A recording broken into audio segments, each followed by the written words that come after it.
Hello, everyone. Welcome to this webinar today. I'm Francis Seeley from GlobalNet 21 and Info Voices, and this, as you know, probably is one of the many webinars we do. And we often talk about people who are trying to make a difference globally, nationally, and locally. But often we also interview people who are locally or globally involved in the arts and literature, in order that we can learn from them and find out what they're doing in case other people are interested in doing that as well. And today we're interviewing Roger, not Robert, I know him very well, and I'll tell you about that in a minute, but Roger Penfound, who was a BBC producer, shared an office with me, in fact, and then went freelance and decided on retirement, a word he doesn't use, that he would write a novel, and he's now written 4. So we're going to talk to him in a sec. Anyhow, let's begin the webinar. Anyhow, Roger, thank you, for joining us today. Maybe you could tell us a bit. I mean, I know you, as I said, we've shared an office for, some years, and they were fun times. So I know quite a bit about you, but a lot of people won't know about your background and, where you came from and, how you got into the BBC and so on. Tell us a bit about yourself. Well, you're quite right. We spent, I think, about 25 years together working in the BBC at the then BBC Open University Centre, which moved up to Milton Keynes. And we spent a lot of time in that quite innovative environment, creating educational programs. But before that, I'd go right back the way back to childhood. I bought my first video camera from the John Lewis store in Welwyn Garden City when I was 8. I borrowed a bit of money from my parents and got my first clockwork video camera. I got interested in making movies then. And I got to University of East Anglia, and started the Film Society and the Television Society. So it was clearly in my blood. And when it came to jobs afterwards, I secured a job in the BBC as a programs operations manager. That's putting radio programs on air. Working at the World Service, which was very exciting, a lot of international news and international groups of people to work with. And I got a lucky break, which enabled me to move into production there. So my particular claim to fame I was on the night that Turkey invaded Cyprus, and had to virtually single-handedly manage the news production for the next morning. And then, much to the surprise of the people at the World Service, I said, well, actually, I don't want to stay here. I want to go to the Open University. And they said, why do you want to go there? I said, because I want to learn to make television programs. And at that time, the Open University was the only department training new people. So went there. 25 years later, the relationship between the BBC and the Open University finished. Rather traumatized by that, I must say, but it happened. And then I set up my own business called Performance Media, which carried on tradition of educational program making, corporate program making. That was great until 2010. And if you remember 2010, the election, Labour lost, the Tories came in, austerity began, and all of the people who provided our client base, schools, education authorities, public sector, the money went. Overnight, the money went, and I saw the end in sight. So I started to think that sometime soon I'm going to have to retire, but what am I going to do? I didn't like the idea of being... Let me stop you and just go through what you did, because I want to go through it step by step if I can. I remember the days when we worked together, and that was great. And you did a lot in the BBC OU. You did something as well, quite a lot in Performance Media, the company you set up. But what is interesting, I think, for people is, you then decided you wanted to write, which is sort of a big difference. What made you decide, after all those years of television production, that you wanted to write a novel? I think that when you're making television programs, you're telling a story. It could be a documentary story. In my case, it often was. And you're wanting to communicate to an audience. And that's the joy of what we did. We communicated to an audience, we told a story, we got very emotionally involved in the stories we were telling. I know you did, Francis, you were very involved in political stories. I know you got very emotionally involved in those stories, me with the sort of programs I was making. And I was looking for something that would continue that, but I didn't want to be involved in the big organizational scene anymore. We'd both been through that in the BBC. I was looking to be much more independent. And the idea of sitting in my room writing, but having a focus for that writing, was something that excited me. So did any of the skills you learned as a BBC producer help you when you were writing? Were they transferable? Well, I think the managing time skill, which everybody has to learn one way or another, because writing really does require you to manage your time carefully, and to have a process for writing. You can't just say, I'm going to write a book. Yeah, I'll get it done someday. You've actually got to sit down and write that book. The other thing was, yes, writing. I've always enjoyed writing. I mean, in the BBC days, it was writing scripts, and it was writing scripts to a brief. Not as creative as I would have liked. And we worked with our academic colleagues in the Open University, so there was a lot of consensus. A very interesting word these days. We had to reach consensus to produce programs that everybody wanted to watch. So this was, I used to write stories as a youngster. I'm not sure I ever finished them, but I found some of them in the attic a few days ago. It's quite strange looking back at them. So there clearly was some little spark there which made me want to write. But it took till another 40, 50 years later that I had the opportunity. I could see this time opening up, and I thought, now I must use this time. This is the opportunity to do something I've always wanted to do. So, I mean, when you decided you wanted to write, I mean, what was the motivation around it? I mean, having the skills are one thing, but having the motivation is another. Was it you wanted to tell a story? Was it you wanted to create a reading community? Or did you want to make money? Well, yes, I mean, all of those things. I think there are three reasons for writing. One is you want to write. You actually want to sit down and you want to get your ideas on paper because something inside you is driving you to do that. The next thing is you want to communicate. If you've written something and it's got some emotion in it, some experience, a story, you want other people to read that. And you actually want some feedback from them, because that's one of the exciting things about writing. People want to tell you what they think of what you've written. So that's good. The third thing is maybe you could make some money out of it. That's the tricky one. Yes, it does work. There are some people who are earning six-figure sums out of their self-published writing. That's not me. I sell about 10 or 12 books a day on a self-published basis, and I cover my costs. Now, I'm hoping it will get bigger. We can talk about that later. This is after 5 years of writing. So, that third one, becoming a Jeffrey Archer or whoever you want to become, that's not guaranteed. But the other two pretty much are. You can write these days and you can reach an audience. So the first, and that for me is very fulfilling in its own right. Well, let's talk about that in a minute. But I mean, when you started writing, I mean, you've written 4 novels now, but when you started your first one, I mean, how did you do it? Did you sort of write your first sentence and then say, oh, heck, where do I go now? Or, what did you do? Yeah, I mean, there was a story I wanted to tell.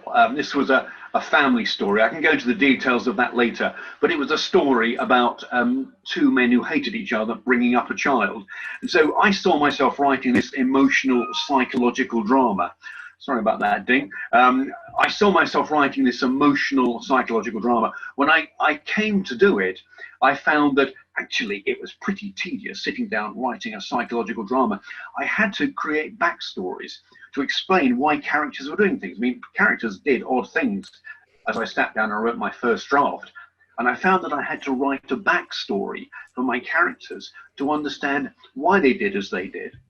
And so this story emerged. What I thought would be something anchored in a small amount of time took on a past and a future. And to answer your real question, sorry, yes, I did. I sat down and I did plan. No, I did plan, but not as much as I would plan now. I sat down and I started writing, and I saw what came out, and sometimes I was quite surprised by what came out. You talked about how you develop the characters, and we'll look at that, but you also, have to get the idea in the first place. And in that book, it's quite interesting. You got it from your mother, didn't you? Yeah, my mum told me a story about her childhood. This would have been before the Second World War, when her mother had died, and she spent time living with her aunt in very rural Suffolk. And there was a story which the family didn't talk about very much, but as I got a bit older, I was told the story where her aunt and her husband had lived as a a young couple in a fairly sort of simple life, and a young, very successful man from the Midlands came to lodge with them because he had, I think he had breathing problems that had been sustained earlier in his life. And so he came to live with them, and he had all the attributes of the sort of life that my mother's auntie would have liked. He had wealth. He could talk easily. He was a good-looking man. Anyway, they ended up having an affair, and as happened in those days, things that went on behind closed curtains weren't revealed to the outside world. So it ended up with the three of them living together, and her actual husband, well, there was a child that Archie became pregnant, and a child was born, and husband, whose name was Jed, took on the role of father, even though the father was actually a lodger. And they decided, all three of them, to live together, and people accepted that. People didn't question it. Then 5 years later, Auntie died of a very virulent cancer, leaving the two men to bring up the girl alone. Two men who hated each other, bringing this girl up together. And that was the focus for the story. And then, as I then discovered later on, there was something that happened in the future, beginning of the Second World War, that changed the whole perspective on the story again. I won't reveal that because that would spoil the story. Yeah. But you talked about the storyline there, but earlier you talked about characters. So how do you write your novels? Do you create the characters first and then put a story to it, or do you develop a story and then find the characters? Well, in this case, the characters were there, but I did invent one or two additional characters. I mean, a lot of the characters to the side of the main story were invented, but I invented a best friend.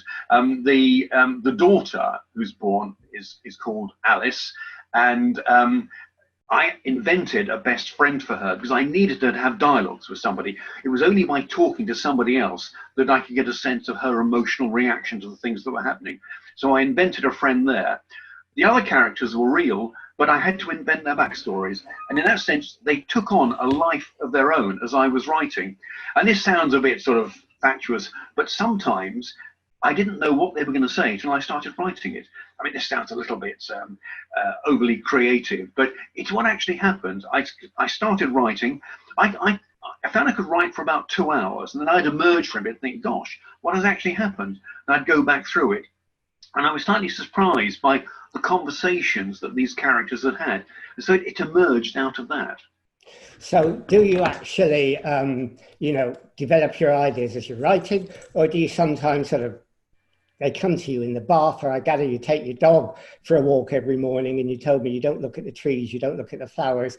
This is where you think about ideas. Is that how it happens? Yeah. I mean, the dog walking, I try and I set myself a challenge. I mean, you can waste a lot of time walking a dog, very charming time, lovely. But I try and set myself a challenge. I've got a script issue to sort out, some issue that I've got to resolve in the story. And so I try and set myself the challenge of solving that. So I try and use that time usefully. When I get back, I'm not a great planner. Some writers are. I mean, crime fiction writers are great planners, and they will sit down and they have storyboards and they have yellow stickers. Everything has to join up. I'm moving a bit more in that direction, and in the future I will be doing a lot more planning. But when I started, it was really me giving free rein to ideas. What that led to was a lot of rewriting. And if you write a first novel, I think you've got to be prepared to rewrite it 3 or 4 or 5 times. Because if you write in the way that I did, there'll be a lot of things that just don't work and you have to go back and put right. And so it's not writing one novel, it's actually writing about 5 novels. Yeah, I know people who write it many, many times and still haven't got it published because they don't think they've got it right at all. I mean, can you be an indisciplined writer and just write when the mood takes you, or do you have to be disciplined? Do you have to develop a schedule? No, you've got to be completely disciplined because otherwise it won't happen. You can't just write when it feels appropriate. I mean, that was one of the things that bothered me about moving into retirement. I've always had a scheduled day. I tend to work 5 days a week. I tend to have my Saturdays and Sundays off, but I need to sit down and start working. And I was really worried that if I didn't do that, I would somehow start to fade away. So for me, this worked. I have a routine. It's not the same routine as the long hours we used to work years ago, Francis, but I sit down at 9:30. And when I'm writing, I fiddle around till 10. Then I write from 10 to 12. That's my 2 hours. And then I have my lunch, walk the dog. And then after that, I'm researching and planning. So I do 2 hours writing a day. And doing that, I can produce a book in 9 months, basically, with the revisions and so on. I guess, being in the BBC does help you schedule yourself, because we had to do that. But, moving on, you had the motivation to write, you wanted to write, but you also had to get it published. So when you started writing, did you think, I just want to write, or did you think, how the hell am I going to get this out to people? How am I going to get it published? Well, yes. I mean, when I started, I saw myself publishing as a traditional author. And I knew that the route publishers these days won't deal directly with authors. You have to go through literary agents, and you have to approach agents with your manuscripts. And I mean, when I started out, I read from some author that nobody in their right mind will sit down and write a book, because it's a soulless occupation trying to get it published. And when I started to go to the literary agents, that's exactly what I found. They have hundreds and hundreds of manuscripts drop on their desk every day. So yours is going to be something very out of the ordinary, or you need to be a celebrity. Celebrities are okay, they get published. But for the average person like me, exceedingly difficult. And after 6 months of trying, I thought, well, this is crazy. I've written this book, I want people to read it. And then I happened to come across, this is in 2012, something about self-publishing. And I didn't know anything about it then. And self-publishing was just taking off. Amazon had just created a platform where people who had written their own novels could publish them. Very strict guidelines about how the content is arranged and the format is presented in and so on. And also, just at that time, a chap called Mark Dawson, who's quite a well-known crime fiction author, decided to start a course on marketing through social media. Because essentially, if you self-publish, there are a number of channels to market, but social media is one of the key ones. Facebook being perhaps... Let's look at marketing in a minute. The self-publishing, I mean, if someone wants to self-publish like you did, I mean, how do they find out how to do it? If you Google Amazon self-publishing, there will be a lot of information there from Amazon about literally there will be technical information about how to upload your book. But you need more information than that, because self-publishing is actually about running a small business. You produce your product, and then you have to market it. You have to take it to market yourself. Now, there are various gurus around who produce information and courses. There is one that I've just mentioned, this chap Mark Dawson, who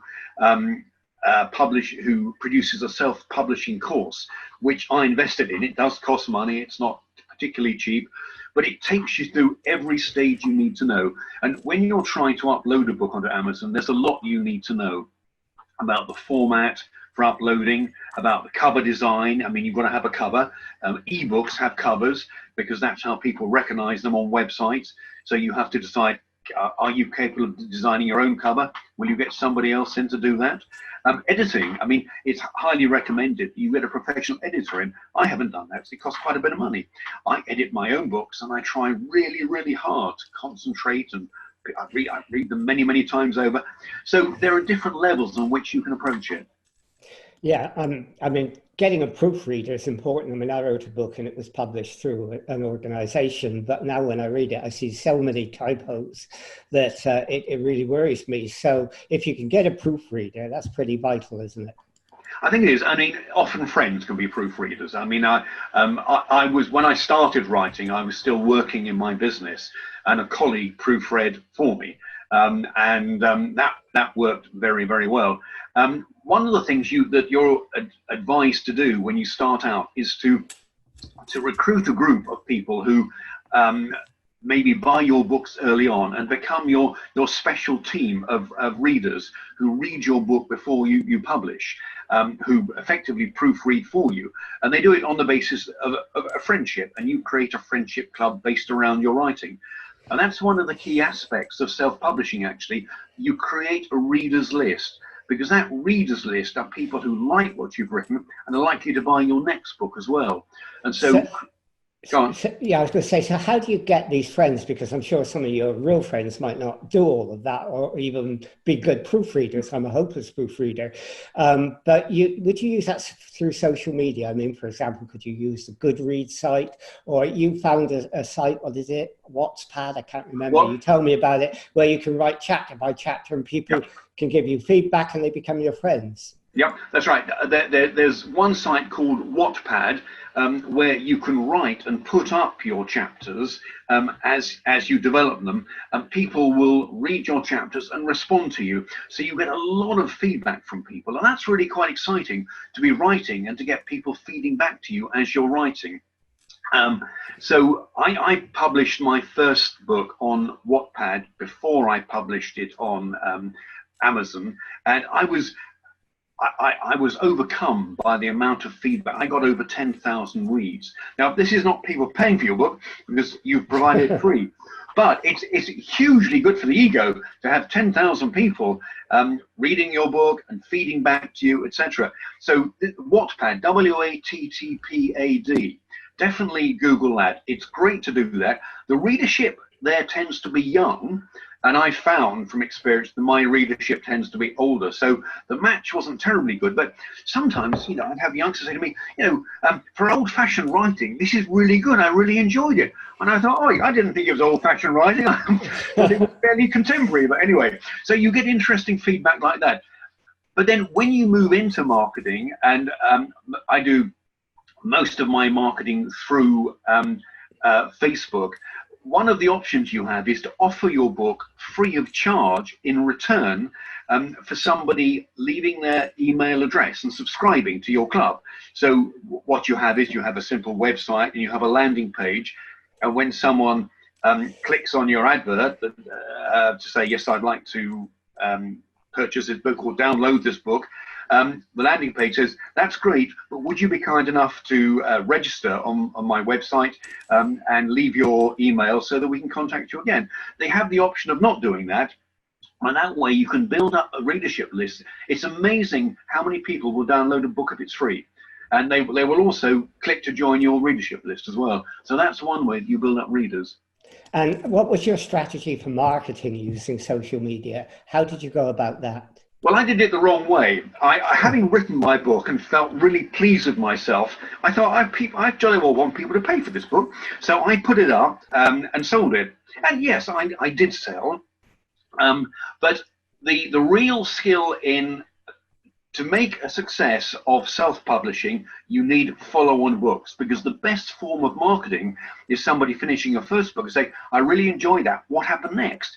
And if you've got a link at the end of your electronic book, click on it, you've sold a book.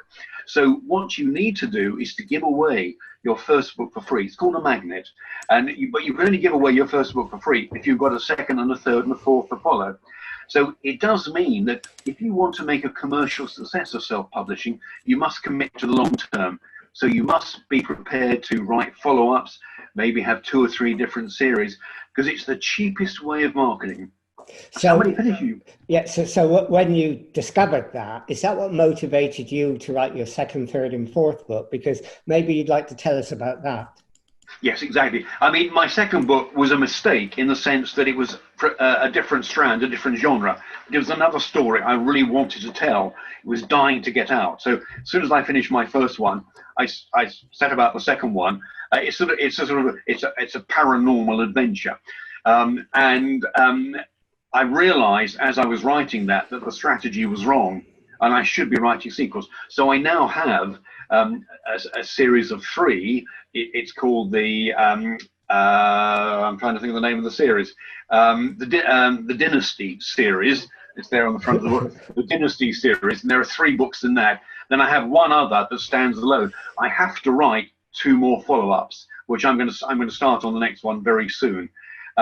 So having written the wrong one, I then produced 2 follow-ups, and the style began to change. And even now, I think maybe I shouldn't have changed the style. I got driven by story. I thought, I have to tell the story. The first book sits a lot in its location, and people say to me sometimes, I invented this place called Frampton. There actually is a place called Frampton. I didn't know there was at the time. And people say to me, Frampton is as much a character as the people in the book. And I think I need to go back and revisit that. Okay, well, hold up that book in front of you so everyone can see it. Go and take that chance, like the old-fashioned captions before we had digital. Guess Who Stayed. That's a Guess Who Stayed. The electronic version has a different cover, and that's because electronic marketing, electronic book marketing, relies heavily on linking the book to genre. Genre is a very strange concept. There are a number of different key genres: action, romance, paranormal, etc., etc. And the platforms that deliver your books need to know which genre you're in, which is a blinking nuisance because you often cross 2 or 3 different genres. And so I've forgotten where I started on this one. Anyway, you need to have an idea of your genre. And in that sense, you need to know who your market is. And you find out who your market is because when you're selling through Facebook, you get very detailed feedback on who's bought your books, their gender, their age, their location. So you do start to build up a good idea of who's buying your book and where your market is. Okay, so you're clearly not in retirement, and you're having a very active life. Now, there may be people who would like to do what you've done and they find it rather daunting. What advice would you give them?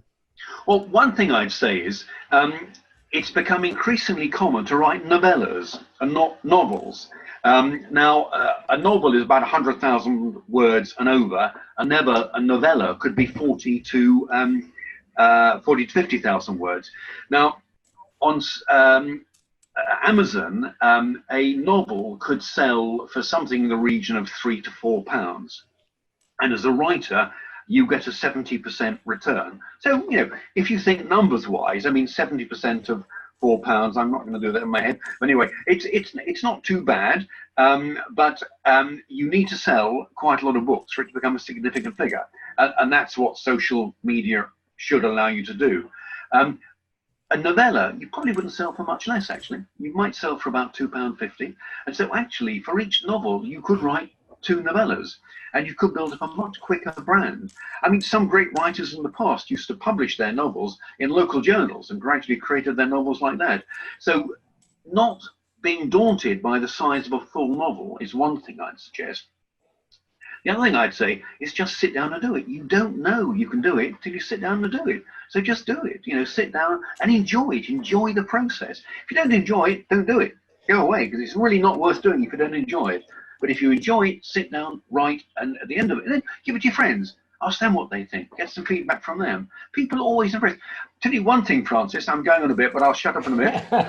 One thing I found, if you go out to dinner parties, meet friends, and people turn to you, say, "What do you do then?" Say, "Oh, I'm retired." And they say, "All right," and they turn, they're talking to somebody else. If you say to them, "I'm an author," "You're an author? What do you do?" They, "Well, I write books on action and romance." "Huh? Really? Can I buy them?" "Yes, of course you can." And you have a conversation going. So I have quite a big thing about identity in retirement. You need to have an identity. It's no good just being retired. You need to do something which is interesting that we can have a conversation about. Yeah, I mean, I totally agree with that. But the other thing that's daunting in a way is that, if you're going down the self-publishing route, what you describe is you're not just a writer. You have to have a business plan. You have to be a businessman or woman. And that some people would find even more frightening than the writing. You're absolutely right. You do need to have it about running a small business. And the only thing I'd say there is that start off with your sights low. Be excited by each reader that you get and think that's somebody else who's actually read my book. I'm communicating, I'm doing what I set out to do. Gradually, you start to understand the process. I mean, the courses that I embarked upon with this Mark Dawson, when I first went through them, I did them mechanically and didn't understand a lot of what I was actually learning. I've gone back 3 or 4 times, and each time you realize the relevance of what you learned at that stage and how to apply it. So, I mean, it used to take me a week to create a Facebook ad. I can now do it in about 20 minutes, but trying to understand, following the Facebook instructions, going through, there are 3 layers. You have a campaign, you set the parameters for your campaign, then you create the ad. Always made mistakes. It would kick me out, reject me. It would take me ages. Now I can knock them off in 20 minutes or so. So you learn that, but then of course you discover there's something else that's difficult.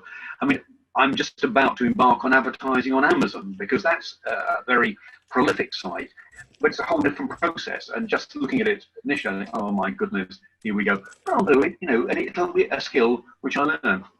Okay, well, I read your first book, and I must say the characters in the book stayed in my mind much longer than many other books, and having that feedback, I'm sure, is helpful, and you like it when it comes from other people as well. So your next books, I'm looking forward to read at some point very soon. Anyhow, we come to the end of our sort of 30 minutes. And if people wanted to find out about your books, find out about you, learn more about what to do through your experience, where would they go?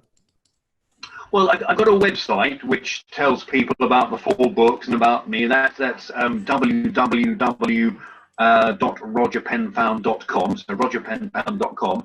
I've also got a Facebook page, needs a bit of work on it, but that's rogerpenfound-author.com. And so there are links up there. I will soon be putting up my first video. I'm looking for something. My videos, my marketing strategy says, is there something an edge that I have that other people might not have? And like you, Francis, I can produce and edit videos. So I've just voiced the sequence from The Guest Who Stayed and dramatically enhancing it. So that should be on the website within a week. So if anybody wants to have a look at that, then it'll be up there too. Okay. All right. Well, thanks, Roger. I mean, we've come to the end of this now. And I mean, I think it's been a real interesting story of your journey, because not only because it's interesting because you've done it, because other people may want to do it as well. And I think they will have learned a lot from you about the journey you've taken and what they have to do. And your advice, I think, about, if you want to write, just do it, and then see where it takes you is really, really important. So thank you for doing this. And I hope people will get in touch with you. I hope they read your books. I hope they review them. And I promise to do a review, and I will. So thank you for doing it, Roger. It's been a really, really interesting interview. And it's nice to see you on the other side of the camera instead of my side as well. But anyhow, thank you for doing it, Roger. And we'll end this interview now.